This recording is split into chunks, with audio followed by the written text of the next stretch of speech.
old-fashioned belief that I can only should expect to make money in things that I understand. And when I say understand, I don't mean understand, what the product does or anything like that.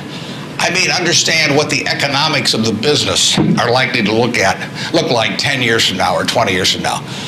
I know, in general, what the economics of, say, Wrigley chewing gum will look like 10 years from now. The internet isn't going to change the way people chew gum. It isn't going to change which gum they chew. If you own the chewing gum market in a big way, and you've got Double Mint and Spearmint and Juicy Fruit, those brands will be there 10 years from now. So I can't pinpoint exactly what the numbers are going to look like on Wrigley, but I'm not going to be way off if I try to look forward on something like that. That evaluating that company is within what I call my circle of competence. I understand what they do, I understand the economics of it, I understand the competitive aspects of the business. So figuring out the economic consequences. TV, I think there's, 20, 25 million sets a year sold in the United States. I don't think there's one of them made in the United States anymore. You'd say TV set manufacturer, what a wonderful business. Everybody, nobody had a TV in 1950, or thereabouts, 45 to 50.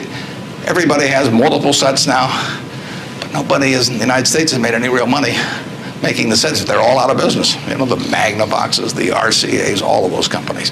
Radio was the equivalent in the 20s. Over 500 companies making radios in the 1920s. Again, I don't think there's a U.S. radio manufacturer at the present time. But Coca-Cola, what was it, 1884 at Jacobs Pharmacy or whatever, the fellow comes up with something. A lot of copiers over the years.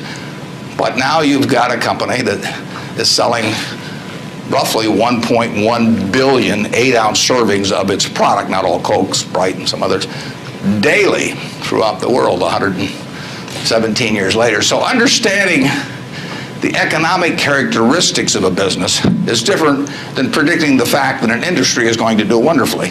And so when I look at the internet businesses, or I look at tech businesses, I say this is a marvelous thing, and I love to play around on the computer, and I order my books from Amazon and all kinds of things, but I don't know who's going to win. And unless I know who's going to win, I'm not interested in investing. I'll just play around on the computer. And defining your circle of competence is the most important aspect of investing. It's not how large your circle is. You don't have to be an expert on everything. But knowing where the perimeter of that circle of what you know and what you don't know is, and staying inside of it, is all important. Tom Watson Sr., who started IBM, said in his book, he said, I'm no genius, he said, but I'm smart in spots, and I stay around those spots.